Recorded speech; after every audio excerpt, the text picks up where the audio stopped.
Cerca Teleeuropa sul tuo Play Store o Apple Store e scarica la nostra app.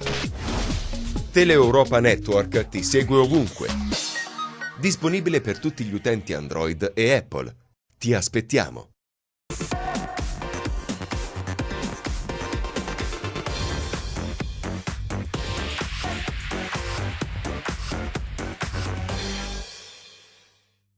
Buon pomeriggio e ben ritrovati a quest'ultimo appuntamento con Calcio e Mercato. Vi abbiamo tenuto compagnia quasi per tutto il mese di luglio, adesso è tempo di ferie, Attilio. No, in tema di mercato non è mai ferie assolutamente, ci fermeremo ma continueremo come sempre a sviscerare tutte le notizie. Innanzitutto buon pomeriggio a tutti, a chi ci segue in questo momento in diretta da Teleeuropa Network e buonasera a chi ci seguirà ovviamente in replica, ben trovati. Andiamo a presentare gli ospiti di oggi e questo pomeriggio il nostro ospite è Jano Laferla, che è un avvocato ma soprattutto un agente, un procuratore sportivo. Buon pomeriggio. Buonasera, grazie per l'invito, un saluto ai telespettatori.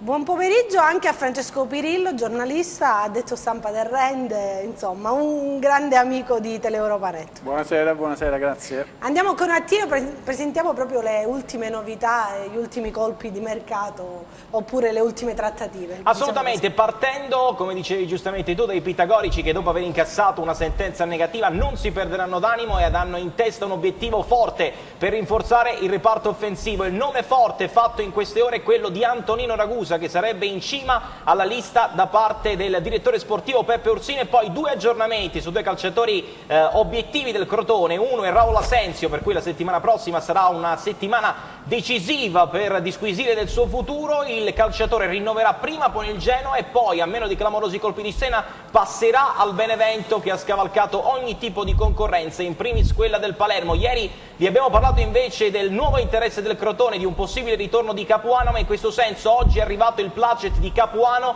al trasferimento al Benevento, che ora intavolerà una trattativa con il Cagliari. Per quanto concerne invece una nota a margine, ma non tanto a margine, per l'ex tecnico del Crotone Walter Zenga sarebbe arrivata una proposta interessante dal Santos, che lo stesso tecnico starebbe valutando con molta attenzione. Per quanto concerne invece il Cosenza, Gennaro Acampo ora scala sempre di più posizioni nelle gerarchie degli uomini mercato dei lupi silani. In questo senso calma piatta su Granoce, che è un nome che resta d'attualità e sempre da tenere in grande considerazione per l'attacco. Il Catanzaro a sorpresa ieri è arrivata anche il crisma dell'ufficialità quest'oggi per l'arrivo di Celiento. Per Doumbia bisognerà attendere qualche giorno, ma il Catanzaro resta sempre in cima alla lista. Corapi ad un passo, manca solo il crisma dell'ufficialità in questo caso. Per quanto concerne invece Russotto, non convince del tutto la dirigenza delle Aquile ed è arrivata in queste ore una proposta della Carrarese per il calciatore che si è svincolato dal Catania sulla Regina e caccia al grande bomber, mentre in uscita Mezzaviglia è sempre più vicino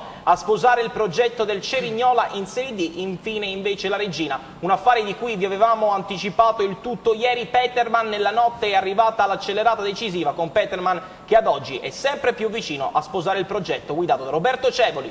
Fin qui il calciomercato, ma già ne abbiamo anticipato ieri, abbiamo fatto ascoltare l'avvocato del Crotone Calcio. Partiamo proprio da qui, ne volevo parlare proprio con l'avvocato, perché ci sono anche le dichiarazioni del presidente Vrenna che dice viene voglia di non fare più calcio.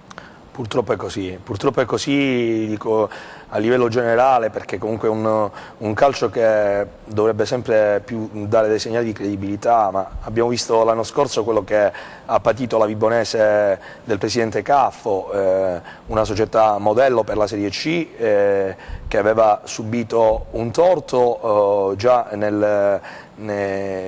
con la retrocessione che ne era conseguita a danno del Messina, che poi era già fallito in partenza. E poi abbiamo visto come la lungaggine dei tempi per avere giustizia, ricorrendo sia alla giustizia sportiva sia alla giustizia ordinaria, è stata tale da dare una sentenza beffa per la Vibonese, beffa anche per il Troina, che ha perso uno spareggio dopo essere arrivata prima a pari punti con la Vibonese solo ai calci di rigore.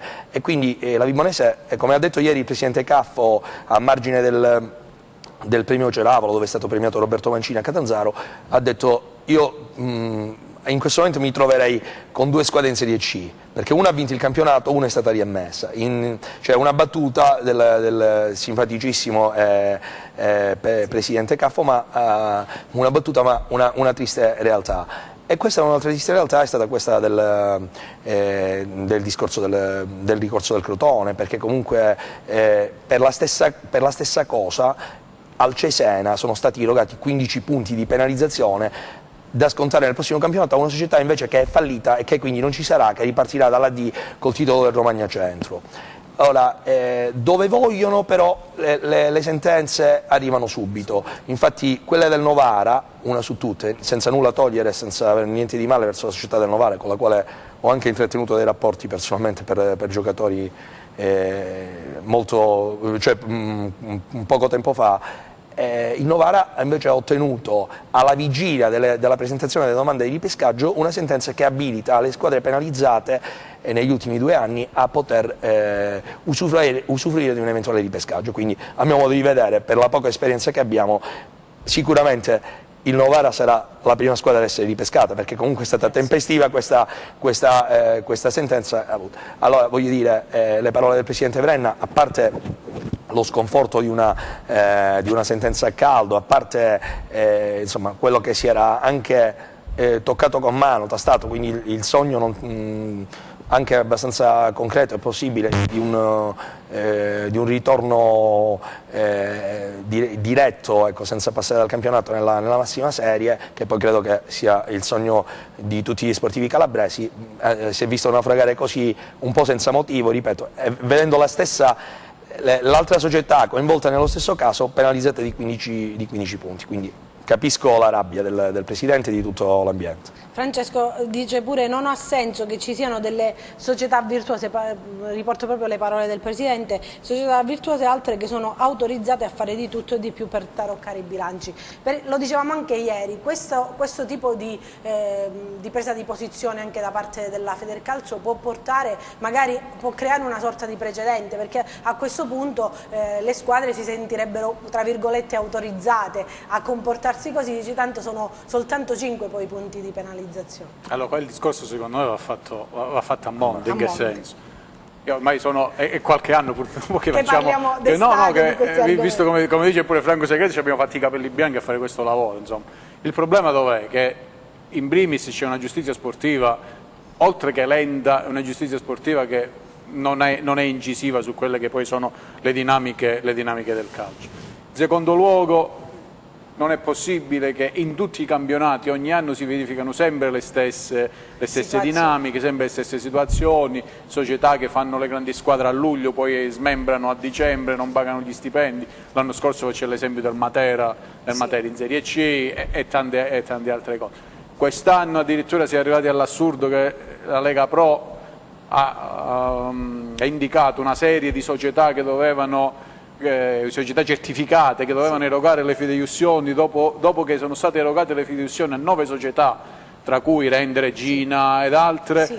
Quella società che ha erogato le fideiussioni dalla stessa Lega Pro viene considerata inattendibile, quindi è tutto un meccanismo che andrebbe riformato, riazzerato da capo. Il problema perché non riazzerano? Non riazzerano perché poi alla fine uno si rende conto che andare a diminuire il numero di squadre non è possibile per l'enorme mole anche di calciatori che eventualmente andrebbero ad avere grandissimi problemi. Inoltre poi ci sono tante piazze che aspettano questa situazione per tornare a fare calcio. Sicuramente qualcosa andrà fatta, perché oggi c'è capitato il Crotone, l'anno scorso c'è capitata la Vibonese, capiterà... C'è capitato il Sant'Arcangelo anche quest'anno, con Vicenza che è fallito. C'è capitato, perché poi se noi vogliamo andare a vedere... il Parma è stato salvato. Questo io ieri chiedevo infatti a Franco, ma c'è una sorta forse di discriminazione verso le squadre del sud? No, del sud no, è ovvio però che alcune piazze vengono tenute più in considerazione, diciamo così. Diciamo che vengono tenute più in considerazione rispetto ad altre. No, io credo che è un tema che abbiamo riproposto ieri e riprendiamo purtroppo quest'oggi. Nel senso che, come giustamente diceva Francesco prima, c'è una giustizia sportiva che prima di tutto non ha autonomia, credo. Seconda cosa, non molto più lampante, che chi realmente gestisce i processi, come il procuratore federale Pecoraro, colleziona figuracce dopo figuracce e non viene mai messo in discussione. Quindi io credo che alla base di tutto ci siano probabilmente delle persone che non hanno un'incisività, come giustamente diceva Ian, che probabilmente, credo, senza nessun timore di smentita, che ci sia una sorta a questo punto di voler mettere tutti i problemi sempre sotto il tappeto. Non c'è voglia di fare piazza pulita. Il problema è che il tappeto si alza Sì, ma dal famoso tipo ba di Tavecchio poco è cambiato. Alla fine poi chi ci va a rimettere sono sempre e solamente i tifosi della Vibonese, del Crotone, dell'Italia intera che non è andata ai mondiali, cioè di tutte queste situazioni che guarda caso poi alla fine non vengono mai, e dico mai, risolte. Cioè ogni anno, come giustamente dicevi tu, è una cosa basilare, possono cambiare le piazze, possono cambiare le squadre, le dinamiche sono sempre le stesse, società che falliscono, società virtuose che non vengono mai prese realmente in considerazione e soprattutto degli imprenditori importanti che possono e devono investire nel calcio che si allontanano proprio per questo sistema che non funziona e non favorisce le persone serie che realmente vogliono far calcio e regalare dei sogni alle tifoserie proprio per questo sistema marcio che purtroppo, ripeto, è un'amara speranza, ma ogni anno ci ritroviamo e ahimè ad oggi non è cambiato praticamente nulla, da Calciopoli 2006 fino alle plusvalenze fittizie. Io direi si stava meglio quando si stava peggio. Ma probabilmente perché così anche l'esclusione diciamo, del campionato di C2 è stata una situazione che magari lì per lì sembrava di aver fatto una Lega Pro a livello nazionale con 60 squadre, di aver fatto una riforma importante. Adesso però basterebbe fare, secondo me, un piccolo passo indietro, ammettere che si è provato e non si è riuscito. Allora se si è provato e non si è riusciti, comunque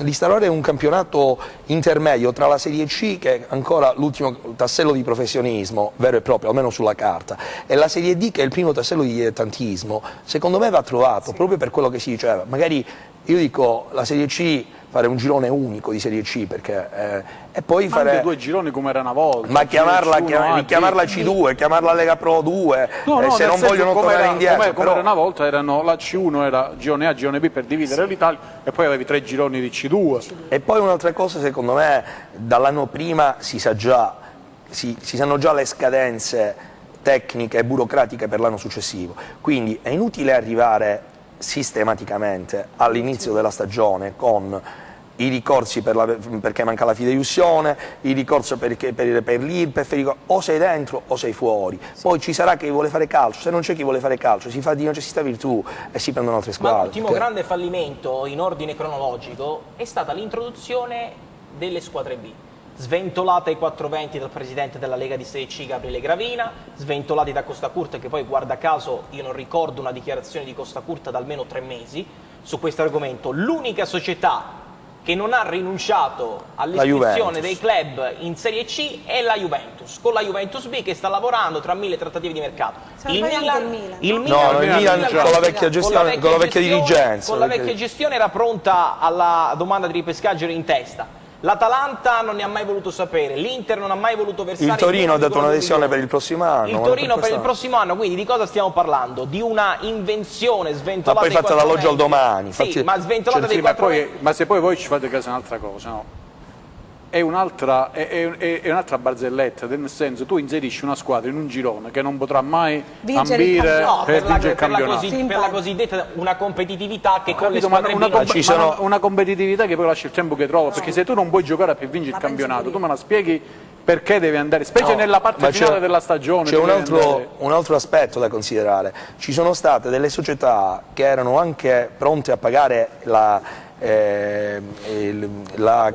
quota, diciamo, a fondo perduto dell'ipescaggio, che negli scorsi anni, io sono a conoscenza per esempio la Virtus Verona, la scorsa stagione, non è stata ammessa perché non aveva lo stadio a norma. Ora, non mi si dica che la Juventus B, che gioca nel campo di Vinovo, nel quartiere generale della Primavera, può giocare nel campo di Vinovo partite di Lega Pro, non esiste. No, attenzione, non si sa non si sa ancora dove vada a giocare, quindi voglio dire, la solita cosa è di fare 2 pesi 2 misure. Ecco, per l'introduzione di queste squadre B, a mio modo di vedere, prima parlavamo di riforme, L'unica riforma giusta fatta negli ultimi anni dal sistema calcio italiano è stata quella di fare due campionati per quanto riguarda la primavera, perché comunque hanno eliminato quelle partite che finivano 7-0, 6-1, 8-0, dove magari venivano umiliati dai ragazzi e comunque si vedeva poco calcio vero, e si è creata più competitività. Questo sì, però siccome è stata fatta una riforma giusta, adesso si cerca subito di correggerla e quindi di mandare le squadre B in Lega Pro, così diventa sbagliata anche quella. Tornando sul mercato, sul campionato, il Crotone potrebbe avere,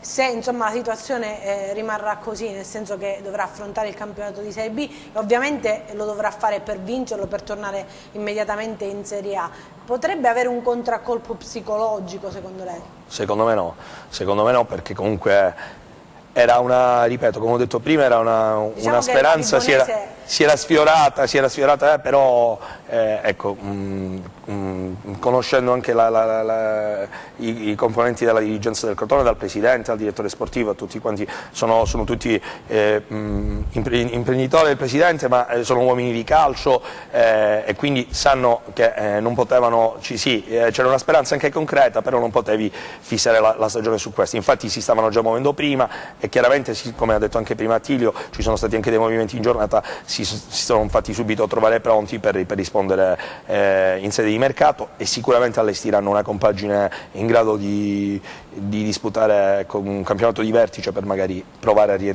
ritornare subito in Serie A. Tornando sui ripescaggi invece, Francesco, ci sono in pole position il Novara in Serie B, il Novara e il Catania, e quindi insomma è un'altra squadra in Serie C che potrebbe allora, passando alla Serie B, è una squadra che non dà fastidio alle altre, perché per come stava allestendo l'organico, insomma è una squadra che possiamo mettere da parte a questo punto, perché a questo punto il Catanzaro potrebbe avere via libera per la vittoria a mani basse del campionato. Ah, sulle mani basse? Vabbè, dai, no, nel senso, sulla carta, nel senso che poi se vai a vedere l'esperienza del Trapani dell'anno scorso, io dico tanto mani basse, poi tante incognite ci sono, però dell'Lecce 2 anni fa, no, allora, il discorso che poi bisogna innanzitutto vedere, il Catania non è che negli ultimi anni ha dimostrato di saper fare poi tutta questa grande programmazione, nel senso che hanno speso tanti soldi negli ultimi anni, non hanno mai vinto il campionato, quindi poi non significa alla fine... quest'anno pare che c'era la...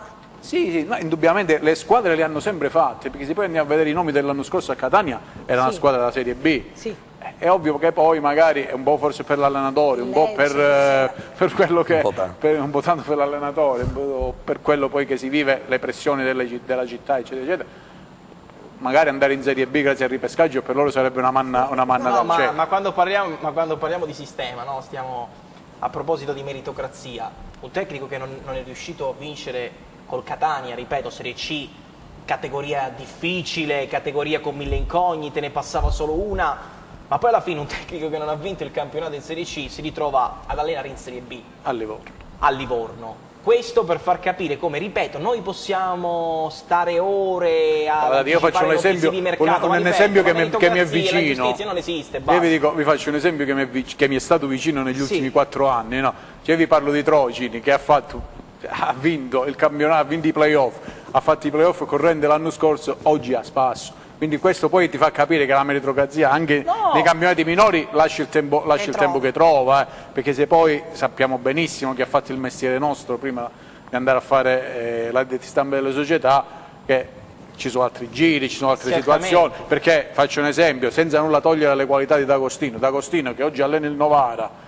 dopo aver fatto un campionato secondo me anonimo a Francavilla l'anno scorso, mi sembra un pochettino troppo rispetto a quelle che erano le qualità del tecnico. L'Alessandria, Viali. Quello è... No, ma a proposito, quando noi parliamo di Novara, un Novara che probabilmente è in testa alla lista dei ripescaggi, come ha detto Iano, il Novara sta allestendo, credo, una squadra non per la Serie B, sta lavorando per la Serie C. Un altro colpo che è in programma per la formazione piemontese è quello di Luca Cattaneo, che è stato svincolato dopo il fallimento della Reggiana.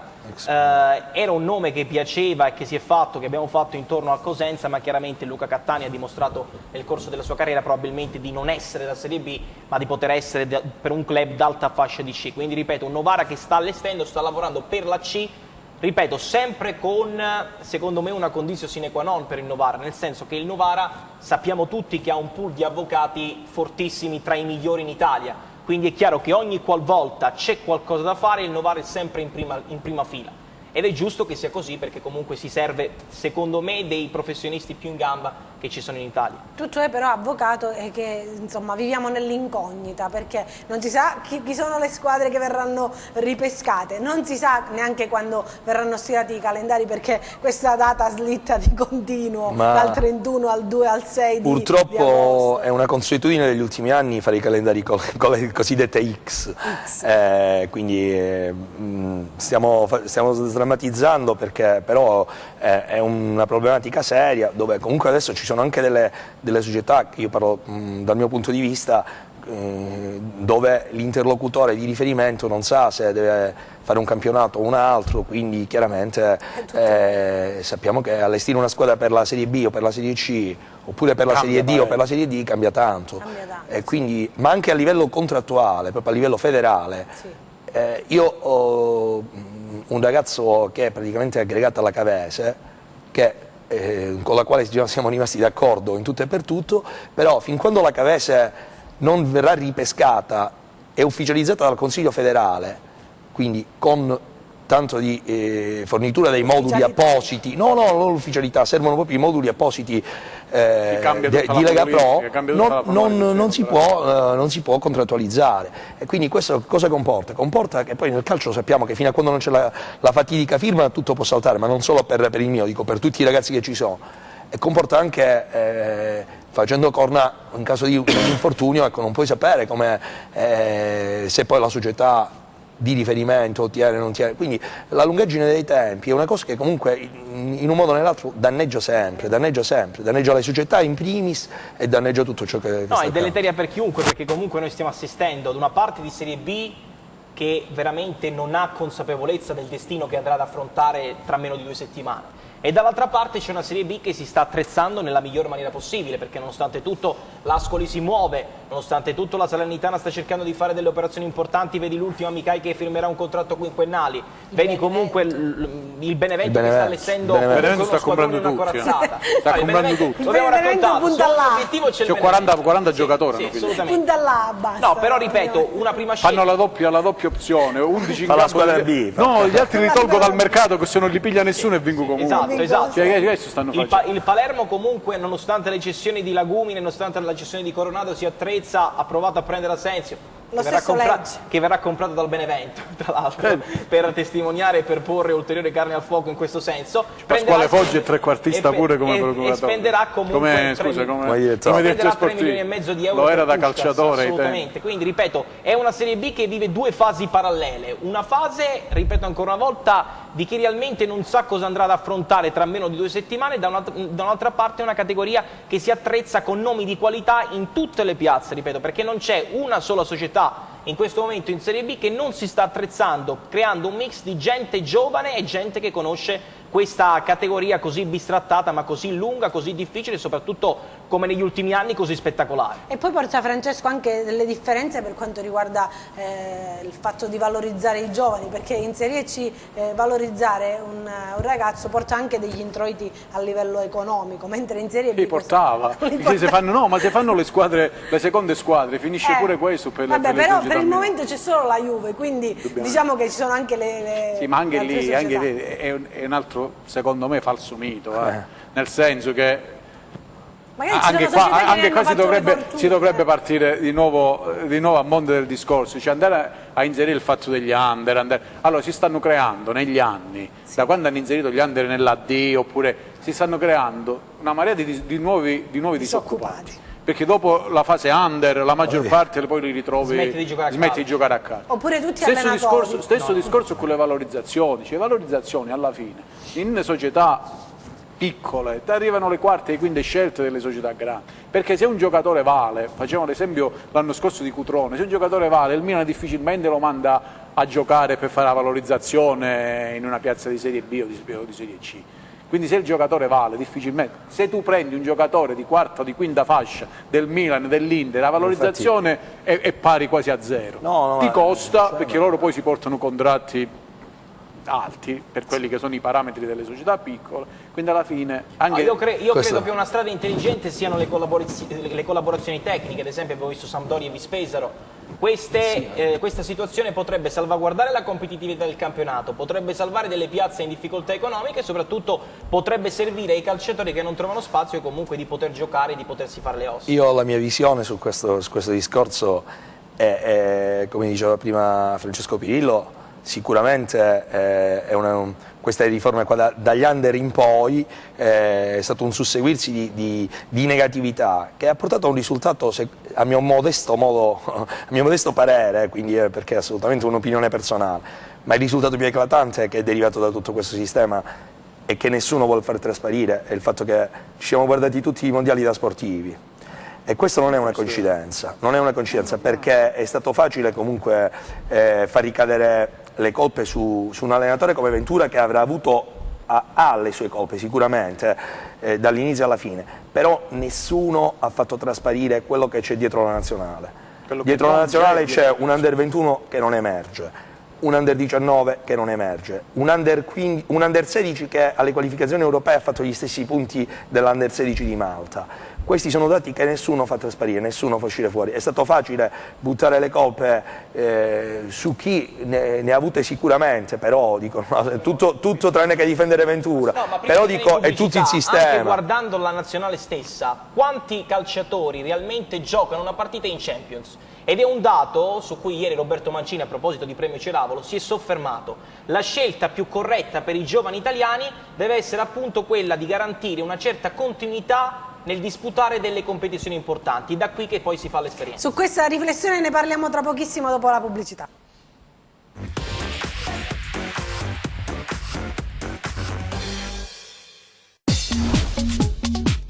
Cerca Teleeuropa sul tuo Play Store o Apple Store e scarica la nostra app. Teleeuropa Network ti segue ovunque. Disponibile per tutti gli utenti Android e Apple. Ti aspettiamo.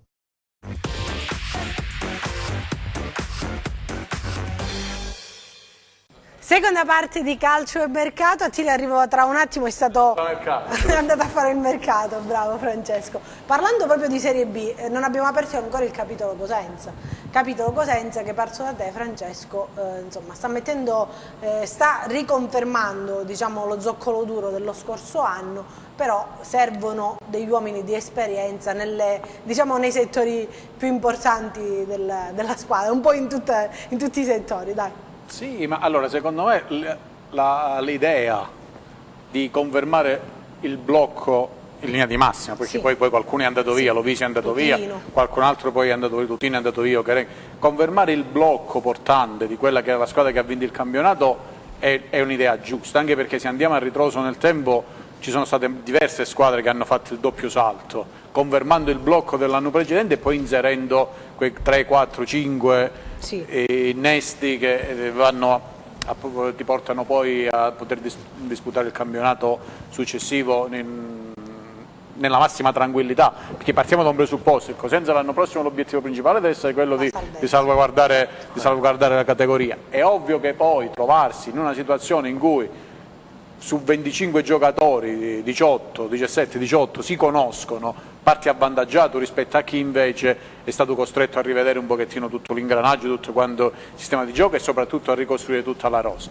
Io sono convinto che alla fine Tringhera, perché poi gli va dato anche merito che l'anno scorso le critiche che aveva ricevuto nella prima parte della stagione sono subito cadute, perché poi vincendo il campionato significa che Tringhera, fatta eccezione secondo me per l'operazione Perez, che è stata l'unica, sì, però diciamo che è stata l'unica come risultato, non parliamo aveva preso un attaccante che era un lusso, l'unica operazione che magari non è stata brillante come le altre è stata l'operazione Perez, però tutte le altre, da Okereke, Tutino, Palmiero, eccetera, eccetera, si sono rivelate poi tutte operazioni che hanno permesso al Cosenza di vincere i playoff.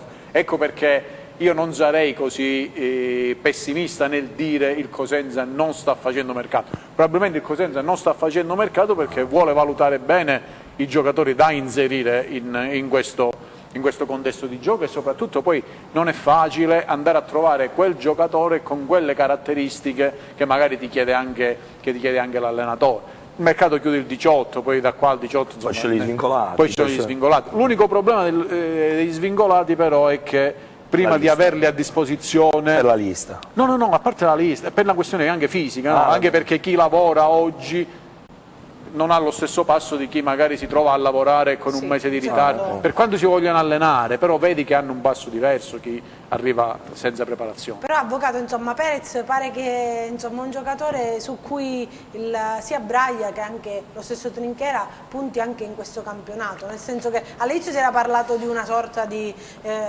cessione, prestito, eccetera eccetera, adesso invece... Secondo me, riallacciandomi al discorso perfetto, all'analisi perfetta che ha fatto Francesco Pirillo poc'anzi, sicuramente, io dico poi, sostengo che nel calcio come in politica si parla con i risultati, con i numeri, quindi alla fine Trinchera ha fatto comunque un ottimo lavoro, ha vinto il campionato dove certamente si chiedeva un campionato ambizioso, si chiedeva di giocarsi delle chance, ma il Cosenza non era partita col cappio al collo per vincere il campionato, era una squadra che insomma puntava a un campionato di vertice dove poi magari se ti trovi lì ti giochi le tue carte, quindi è arrivata questa Serie B con una cavalcata di un playoff trionfale che è stato sicuramente ancora più difficile di una stagione, di un campionato intero.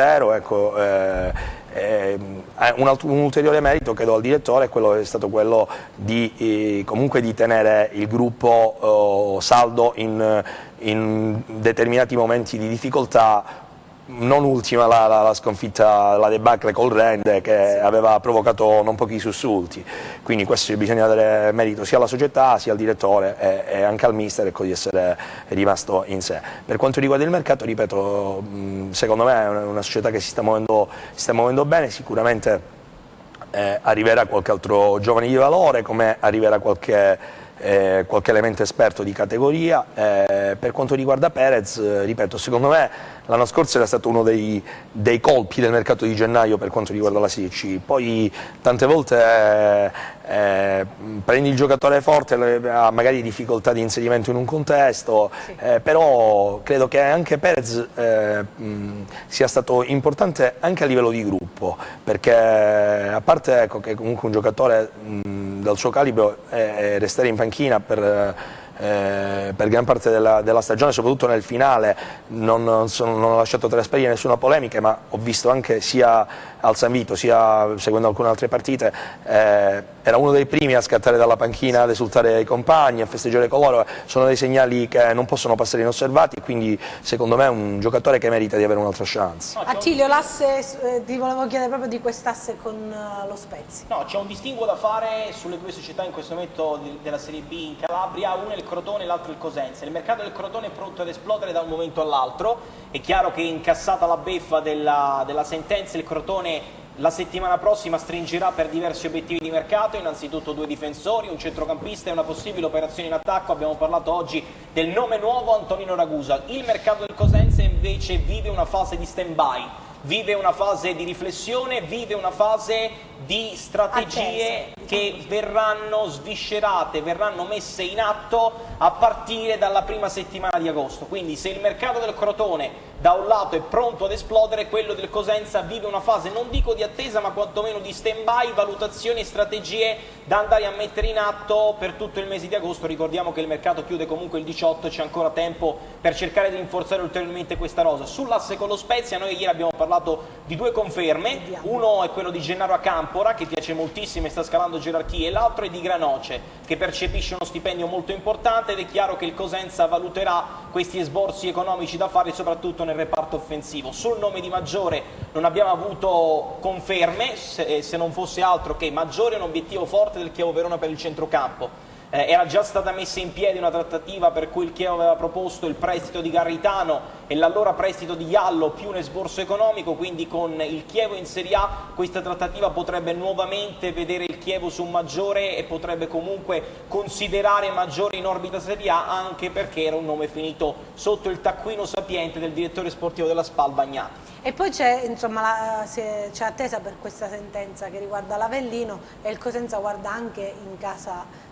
dei campani. Sì, tu ti riferisci chiaramente a Matteo Ardemagni, un nome che non abbiamo fatto noi, però un nome che non abbiamo ricevuto conferme su questo nome. Ricordiamo che Ardemagni ha uno stipendio da 350.000 euro netti a stagione, uno stipendio che non molte formazioni di Serie B si possono permettere. Ardemagni all'Avellino non era arrivata nessuna richiesta che avesse soddisfatto comunque il volere dell'Avellino, però al calciatore erano arrivati dei sondaggi abbastanza forti da parte di Brescia e Livorno. Il Livorno che pochi minuti fa ha ufficializzato l'arrivo di Nicolò Giannetti, quindi togliamo dalla lista delle pretendenti almeno di una nuova voglia di Lucarelli, di un nuovo attaccante, il Livorno quindi dalla lista per Ardemagni. Però è chiaro che l'Avellino all'interno della sua rosa ha degli elementi molto importanti.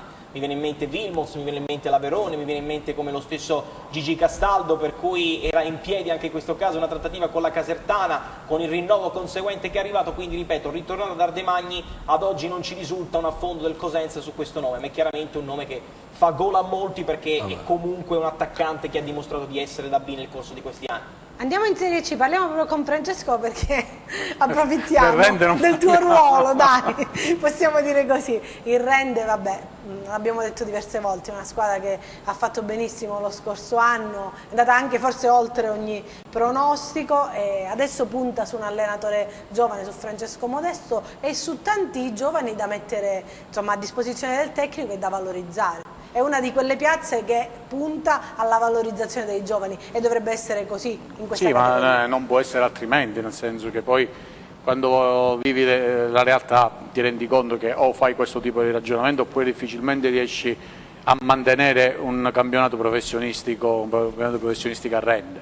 Quest'anno diciamo, si parte una sorta di anno zero, nel senso che si è chiusa una parentesi lunga che è stata quella di Trocini in banchina, si riparte con Modesto, si riparte con un modulo nuovo, 3-5-2 Trocini, 3-4-3 Modesto, quindi è diciamo, tutto un cantiere aperto, come dicono loro che fanno calciomercato, un cantiere aperto. È normale che bisogna valutare tante cose, bisogna capire chi potrà fare al caso di Modesto, di giocatori che è in rosa e chi magari dovrà essere poi inserito da qui a qualche settimana. Intanto 5 gol alla Prigliano ieri nel... Sì, però diciamo che il calcio d'agosto poi lascia il tempo che trova. Di luglio, parlo del calcio d'agosto che è campionato. Ormai questo tipo di amichevoli diciamo che lasciano il tempo che trovano, perché poi vai a giocare con squadre che sono in vacanza, arrivano chi ci abbatte, quindi anche gente che...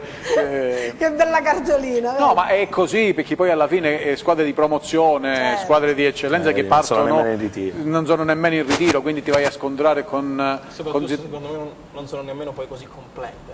Sì, infatti arrivano magari poi gente in prova, gente che va per questo dico, certo, poi sono diciamo dei gol, sono dei test che sono più utili al tecnico per capire se il sistema di gioco funziona e chi è funzionale per il suo sistema di gioco, oppure se c'è da intervenire. È normale che Rende quest'anno deve avere l'obiettivo di salvaguardare la categoria e magari cercare di rifare lo stesso percorso dell'anno scorso sarebbe insomma il massimo. Il massimo. Rende, Vibonese, Catanzaro, Regina, insomma tante calabresi che possono ambire secondo lei, avvocato, a qualcuno, a parte il Catanzaro, secondo me è la favorita alla vittoria del campionato. Vabbè, in questo momento secondo me è prematuro parlare di favorito, cioè nel senso che comunque anche il Catanzaro sta facendo un mercato un po' in stand-by, cioè è stata una partenza in ritiro prima con 7 persone, poi sono aggregate altre, poi cioè, gli acquisti arrivano, magari stanno arrivando, chiaramente ognuno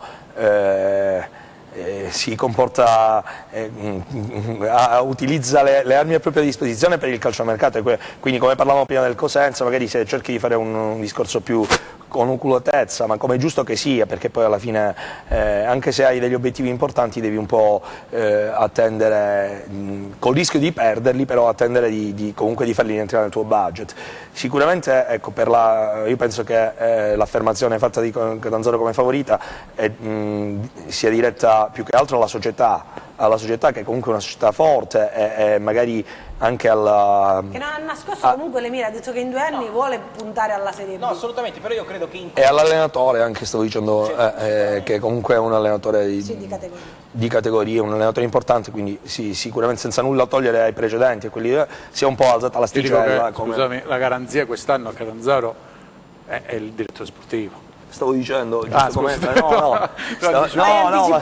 stavo dicendo, sicuramente ecco, si parte dalla società che è una società forte, l'allenatore è stato preso un allenatore diciamo, importante per la categoria, soprattutto per questo girone, che va e gestito, poi un direttore sportivo che va gestito, e qui entra in gioco la figura del direttore sportivo che comunque ecco, ha fatto bene sia nella categoria sia in categorie superiori e soprattutto ha vinto il campionato anche a Catanzaro, quindi questo. Però ripeto, secondo me quest'anno le calabresi potranno recitare un ruolo, non è solo un augurio, questo potranno recitare un ruolo di protagonista, perché la Vibonese, ascoltata dalle precedenti esperienze, secondo me sta puntellando un po' l'organico per fare anche la Vibonese zitta zitta un campionato ambizioso. Sono situazioni secondo me diverse tra loro, perché in controtendenza, ne abbiamo parlato, io credo che la società che stia stupendo in positivo per 3 fattori, secondo me è la Regina. Perché prima di tutto ha costruito una squadra a tempo debito. La Regina è quasi completa in tutti i reparti, mancano solamente le cosiddette ciliegine sulla torta per cercare di che devono essere successive alle uscite di Mezzavilla e Sparacello soprattutto. Uscite pesanti su Sparacello, tra l'altro c'è il Matera, su Mezzavilla abbiamo detto prima si sta concludendo l'affare col Cerignola, quindi di fatto è una Regina che sta mettendo Roberto Cevole nelle condizioni di poter plasmare da subito un'identità di gioco, di inculcare una mentalità vincente e soprattutto, ripeto, di partire subito col piede forte. Questo grazie alle idee chiare da parte del direttore sportivo Massimo Taibi, grazie comunque alla società che ha scelto gli uomini giusti per un progetto affamato e per un progetto, ripeto, che parte sicuramente non con il pronostico, però parte, ripeto, con idee chiare, con idee sicuramente secondo me vincenti, e sicuramente ci sono, a mio avviso, le condizioni per poter sviluppare veramente una stagione importante. E diversi giovani che già hanno fatto la categoria e anche di prospettiva. Mentre la Vibonese ha scelto la strada del consolidamento, ha scelto la squadra... Facendo con una ciliegina, a mio modo di vedere, scusami se interrompo,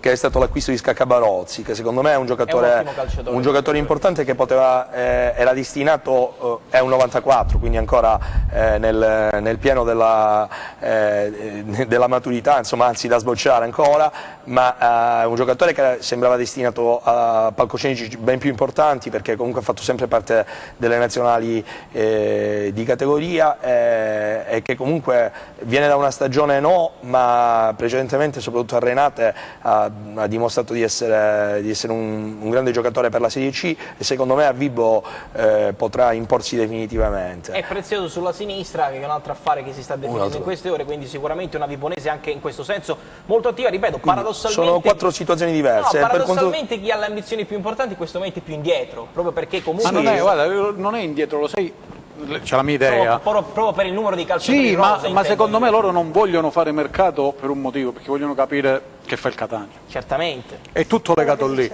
Nel momento in cui il Catania torniamo al discorso di prima, nel momento in cui, anche perché andare a prendere giocatori magari oggi che ti andranno a pesare sul bilancio e non avere il Catania tra i piedi. Invece, scusatemi, giusto per chiudere, perché poi una parola sul rend, perché abbiamo detto 4 situazioni diverse. Il Catanzaro, diciamo, sicuramente che vuole recitare un ruolo da protagonista, però ancora in stand by, non ha definito la rosa per ovvi motivi e per ovvie scelte sicuramente, ma c'ha tutte le carte in regola per giocarsi. La Regina che ha preparato questa squadra, mancano le ciliegine, però una squadra fatta con cognizione di causa e con ottime individualità. La Vibonese che cerca sicuramente di evitare l'altalena delle ultime annate, ecco, dove a ogni promozione ha fatto seguito una bruciante retrocessione e quindi è intervenuta ancora, adesso deve prendere pure una prima punta importante, potrebbe anche prendere Ripa, da quello che io non faccio il lavoro di Attilio, ma è uno dei nomi sicuramente che sono stati associati alla Vibonese. E per quanto riguarda il Rende si continua sulla stessa politica dell'anno scorso, dove è stata comunque sicuramente la squadra ma soprattutto la società rivelazione di tutta la Lega Pro, perché una società dove ha dimostrato che con passione prima di tutto, perché prima di tutto c'è stata quella anche per fare il ripescaggio e via dicendo, competenza, organizzazione e struttura societaria, si è messa in condizioni di poter avere, usufruire, è stata la pagina più bella di poter usufruire di un avvio di stagione dove anche qualche situazione è andata bene e di conseguenza di continuare il campionato in scioltezza. Sentiamo i grilli in sottofondo. No, però oggi dobbiamo essere ci siamo dilungati, perché è l'ultima. E gli ultimi saranno i primi. Non lo so se ci danno questa opportunità. Guarda, Enzo sta facendo già partire la sigla. Io ringrazio Francesco Pirillo, grazie a te. Ringrazio Iano La Perla, grazie a voi. Grazie a te Anna, ottima padrona di casa, grazie al pubblico che ci ha seguito, grazie a tutta la struttura per l'accoglienza, un abbraccio a tutti, ciao! Buone vacanze!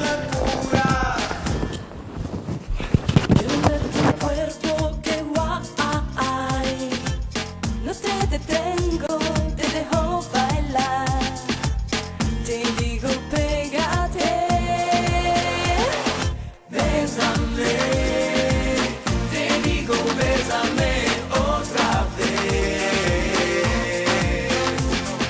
bésame, quiero besar tu cuello otra vez. Ahí hace mucho calor. No te digo no. Ahí, y yo pierdo el control. Quiero una aventura así, la quiero sin amor.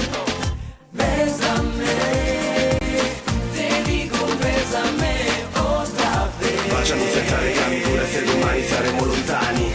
Bésame, quiero besar tu cuello otra vez. E se non tornerò domani, vivi il presente senza troppi piani. Dentro il locale sta in mezzo la mischia, vuoi solo quello, poi hasta la vista. Di questa notte è la protagonista. Io scrivo versi ma sei tu l'artista. Solo una notte di pura passione, non serve affatto che faccio pressione, visto che questa è anche la tua missione. Confidi che adori la sottomissione. Bimba, dammi questo bacio che sei linda. Non mi tiro indietro, non faccio per finta, visto che da un'ora vuoi slacciare questa cinta. Non pensare che soltanto con lo sguardo resti incinta. Seguimi nel posto più nascosto del locale, dove non si vede neanche il gruppo musicale. Se non ti chiamo più non ti sentire presa male, solo per questa sera tutto vale. Tutto vale. Scriveremo nuove pagine, per sempre starci te. Mi fissi come con il fermo immagine, e questa sera sarà bella se baci me.